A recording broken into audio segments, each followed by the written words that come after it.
Hey guys, welcome back to another episode of Rating Arizona. Beers, brought to you by the one, the only King's Beer and Wine, the king of craft beer in Arizona. Damn right, dude. Damn right. Yeah, we are your hosts. I'm Marcus Piña with Brewery 602, and this is the one, the only, the great Eric Walters.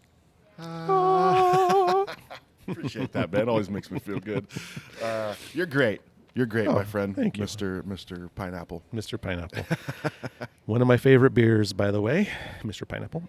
Santan. Yeah, that's what is that? It's a wheat ale? Yeah. Okay. Yeah. Wheat, not weed. It's a wheat ale. Wheat. Yeah, so I mean, we're back over here at King's. We're kicking off some beer reviews, Arizona beers, and we do appreciate King's over here on Central and Thomas. Absolutely. Hooking us up. We appreciate you guys watching or listening, too.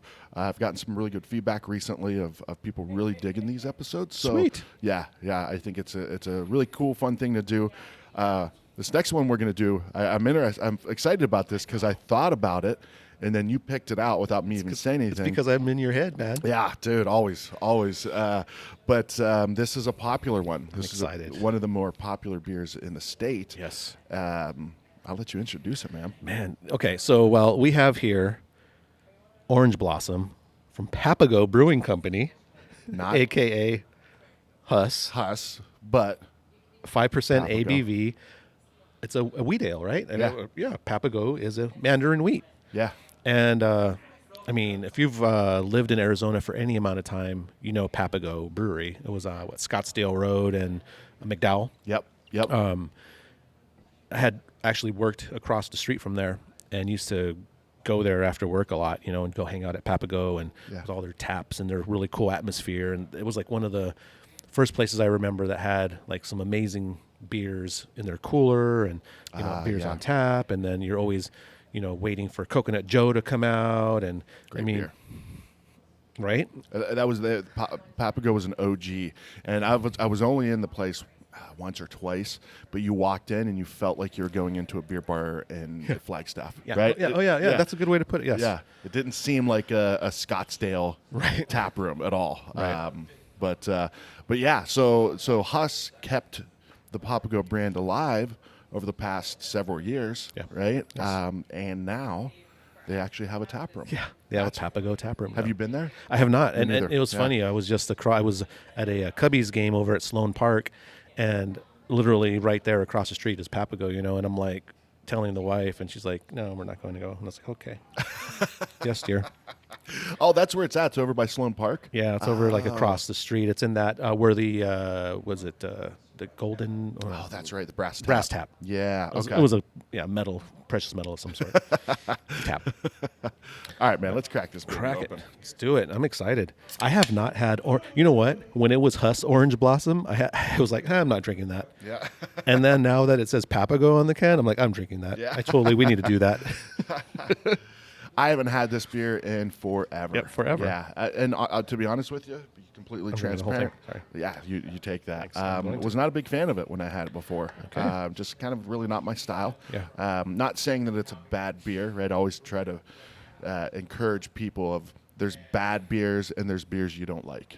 Oh. Right, you know what I'm saying? No, yeah, you're right. I've had bad beers. There's some places that not many these days because you got to make good beer to stay in business. Yes. There's a few though that somehow make it without making good beer, and not saying that I don't like those stouts. Like your beer's jacked up, dude. Yeah.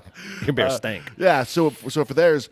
With the Orange Blossom, it was never a fact of like, oh, this beer is horrible. It was just like, that's not my style. Yeah. That's not mine. So I'm interested to try this again as my palate develops. And look at this thing, too. Oh, my palate develops. Look at this thing. It's nice and bright, nice, clear.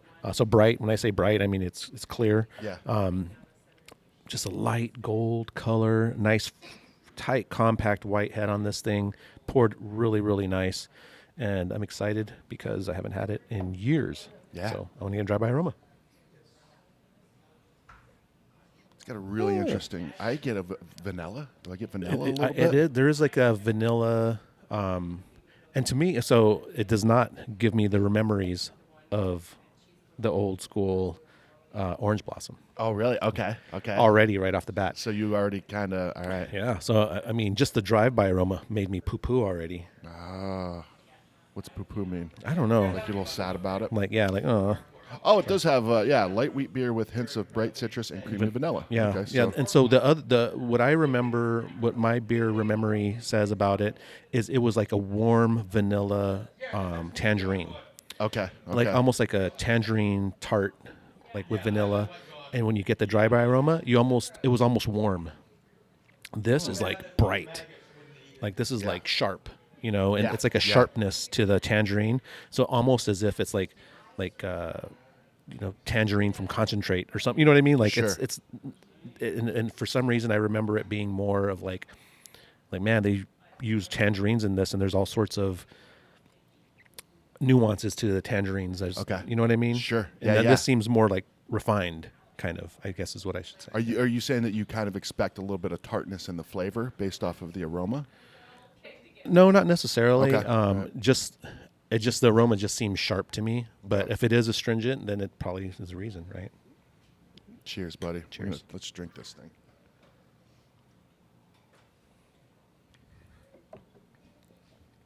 thing. Interesting. There's a lot more vanilla in it than you can. Yeah. Yeah. The vanilla is like huge. The tangerines are, but again, it's so crazy. Like that warmness that I remember from the beer is not there. Okay. It's like there was like this warm vanilla tangerine kind of thing that I remember a lot about the beer and why I loved it so much. This one seems like it's a refined version of that. Okay.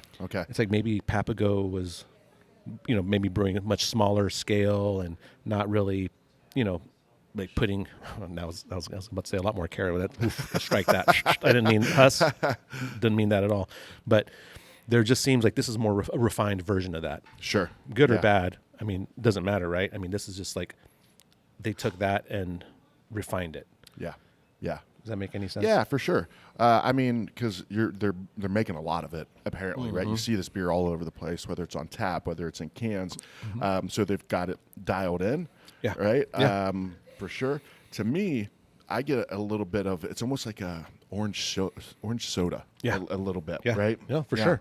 No, yeah. And that's part of that from concentrate kind of thing, right? Sure. Like that tangerine from concentrate aroma that you get. I was getting, and not like that fresh nuance, like just squeezing fresh in there. So it's kind of like that, like you said, almost like that soda feel to it. Yeah. Not a sweet soda, like not a sugary Right. soda taste, but there's a little bit of like an orange soda, which I like. I like orange soda.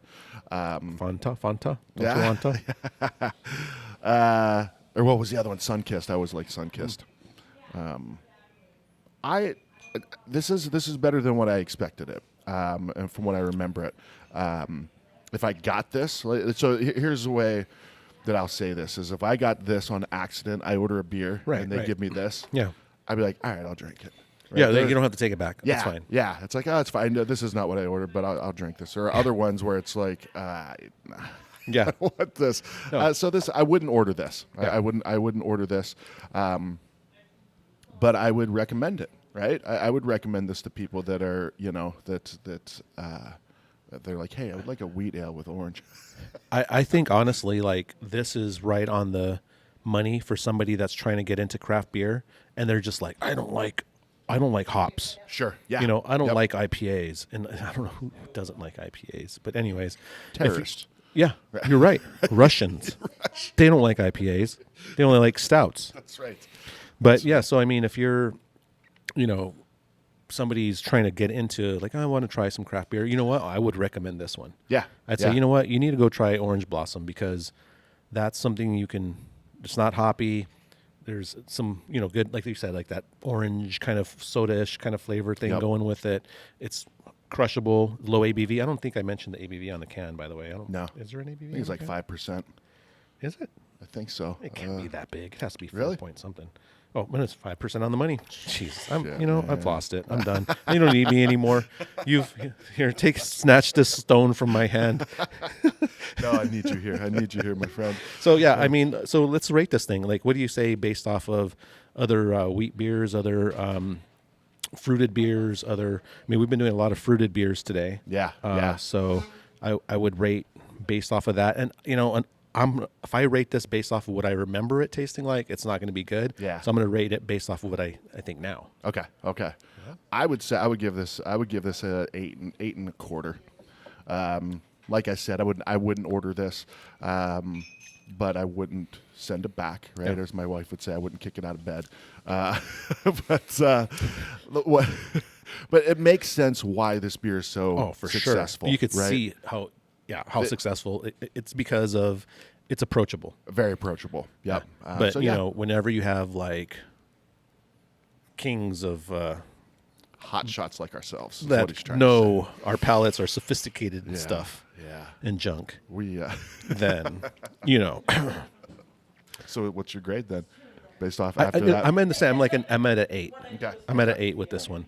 If I were to grade it against what I remember this beer being like at Papago, I'd probably grade it like a 6. Oh, okay. You know what I'm saying? Because like that, sure. to me, that beer memory is like so awesome. Yeah. Like I remember that beer so well. Like that like hug it gave you when you drank it. You know, that's what pumpkin porter used to do to me too. He used to hug me all the time. This is more of a fist bump. Yeah. This is a fist bump. This is like, honestly, I would recommend this beer to just like the Kolsch, you know, like coffee Kolsch. Yeah. You know, I would recommend those beers to people that are trying to break into the craft beer scene and like want to just learn about craft beer and drinking craft beer. I'd be like, dude, try these out because they're really good beers. But like you said, I'm not gonna go buy, you know, a 6-pack of it. No. So. But much love to Huss and Papago for first of all keeping the brand alive and now kind of revitalizing it and bringing new life to it. Absolutely. Love the Husses. The Husses, Jeff and Leah are just the best. They're awesome people. Chip at Huss, they're kicking ass, man. Like they to see the success that they've had and continue to have, just been awesome. So, cheers to Huss. Cheers to Kings. Heck yeah. For bringing us in for these wonderful, amazing shows. And cheers to you, buddy. Cheers to you. Appreciate it. Thanks for watching, guys. Cheers.